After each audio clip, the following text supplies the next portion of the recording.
Hello Earthlings, Neutron Sound here, back with another album review. Today we will be examining the new and final Tribe Called Quest album. We got it from here. Thank you for your service. This is their first album in about 20 years, and it marks the return of founding member Jerobi White, who is actually rapping on this album, not just doing the interludes like he did on their debut album, People's Instinctive Travels in the Paths of Rhythm. The late Fife Dog also appears on here, as he has every other Tribe album, and he also came up with the title. This is definitely the group's most political album from what I have heard so far.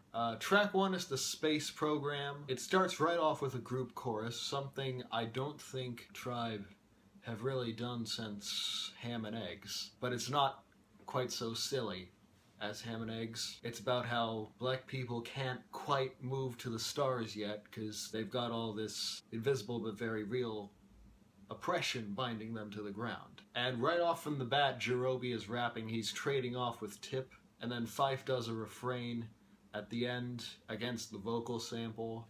I don't know where it's from yet, the Move On to the Stars vocal sample. But then there are a lot of recognizable samples on this album so far. I mean, they get the outro to this song from Willy Wonka and the Chocolate Factory, starring Gene Wilder, who, died earlier this year, I believe after Fife. And then the next track is the lead single, We the People. It's got some really relevant political lyrics, even more so than the Space Program, and it's got a nice heavy bass line as well. Possibly a slight reggae influence. A reggae influence which comes a bit more to the fore on Whateva Will Be. I like the way that they sometimes chop off the vocal sample repeatedly during the second verse in a sort of J Dilla way. You can tell Tip and Ali Shaheed Muhammad were both in the Ummah with Dilla. And then we get a short verse at the end from frequent Tribe collaborator Consequence. And then we go right into the next track, Solid Wall of Sound. Again, the familiar samples come back. This song is based on a sample of Benny and the Jets by Elton John. The verses have Tip and Fife trading off with each other, and Busta Rhymes, another frequent Tribe collaborator. There's some nice electric piano at the end as we get a live Elton John vocal.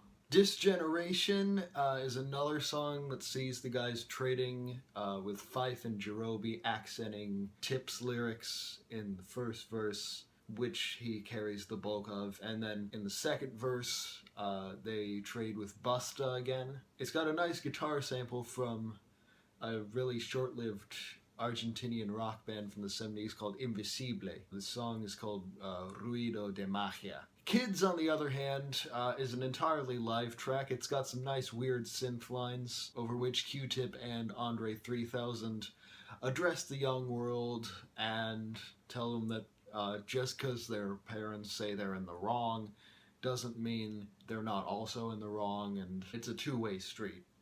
And all this shit is fantasy. Melatonin has some prominent guitar on it, especially in the beginning. It's a very Kendrick Lamar type song, and that's not just because Q-Tip sounds like Kendrick on Helium, or possibly Kendrick sounds like a pissed off Q-Tip, but it's also got a very Kendrick Lamar subject, prescription drugs, and it's got some sung vocals from Abby Smith.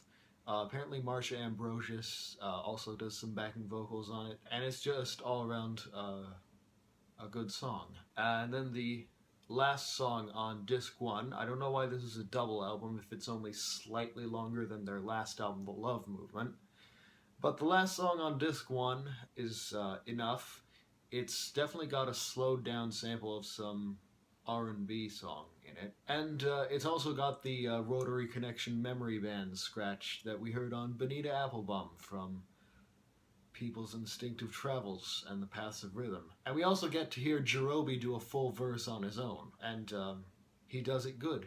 I love the vibe of the song. I don't know if spacey is the right word to describe it, but the sort of slow jam R&B type thing I really want to know what that sample is, because it's clearly a sample. Mobius does not feature any vocals from any official tribe members.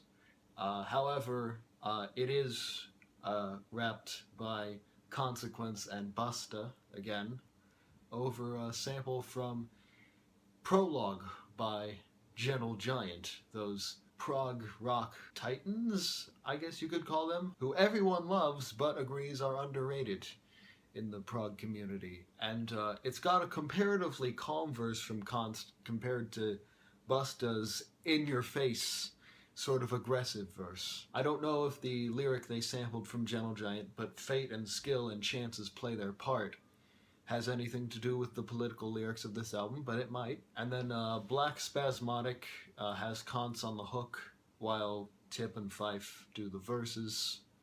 It's another reggae-flavored song. And then The Killing Season begins with another one of those instantly recognizable samples from Buffalo Gals by Malcolm McLaren. And it's got a nice extended metaphor about how oppressed citizens living in the country are just as oppressed as the soldiers warring abroad. It's got a nice hook from Kanye West, thankfully nothing else from him. He lets Jerobi and Const and Talib Kweli. I mean, if you want to do a political hip-hop song, you gotta bring in Talib. But Kanye has a nice sort of, they soldier, and it sounds like soldier, and you can really see the parallel. And it's got a nice Melatonin thing, which might be a sample that comes in on the first chorus, and it's a really good beat. And then Lost Somebody is the first real acknowledgement of Fife's death. It's got verses from Q-Tip and Jerobi over a sample from Hallelujah by Can, and the second chorus keeps repeating until it's abruptly cut off, and there's a moment of quite loud silence, followed by a guitar solo from Jack White. It opens with some weird noises, and then it gets into more of his signature riffs, and flows right into the next track, moving backwards. This is a, for real, guitar-heavy track, which has vocals on it from Anderson .Paak, and when Anderson starts singing, it actually switches riffs. And it's got some nice lyrics about police brutality, and some nice trading off between Q-Tip and Anderson near the end. Conrad Tokyo features the aforementioned Kendrick Lamar as well as Fife, and it's my favorite chord progression on the album, and it's got a great keyboard sound as well. At the end you get Jack White's riff from Lost Somebody again, which leads into Ego. It's pretty clear what that song is about from the title. It's the only song to feature Q-Tip alone. And Jack White does a guitar solo between his two verses. The beat in here is definitely sampled, but I do not know as of yet what from. But it's a very Tribe sample, whatever it is. The album concludes with the second tribute to Fife, the Donald. That's a reference to Don Juice, a nickname, not the former host of The Apprentice. He got his mention on Conrad Tokyo. This is about Donald Juice. It starts off with Busta again, in a Jamaican accent, delivering his eulogy, and then you actually get a verse from Fife, which transitions into a verse from Q-Tip, again praising Fife. And then you get Busta's verse sampled in the outro with Q-Tip singing some of the lyrics again. Like any tribute should, it should end with the name. And that's the last thing you hear on the album is Busta saying Fife Dog. Even though, like most Tribe albums, this album is dominated vocally by Q-Tip, that is sort of balanced out by the plethora of guests they have on the album. It's definitely a fitting send-off for Fife Dog, if not a fitting end to their career. I mean, this coupled with the fact that they're going to name a block of Linden Boulevard in New York Malik Fife Dog Taylor Way. I mean, if that's the send-off for Fife, I can only imagine what's going to happen when Q-Tip dies, as much as I don't want to. But this is definitely a good album. It's very different from their original 5. It's definitely their most relevant to the time album that they have ever done. So until next time, album review time rears its head. This is Neutron Sound signing off. I got it from here. Thank you for your service. Go forth and be awesome.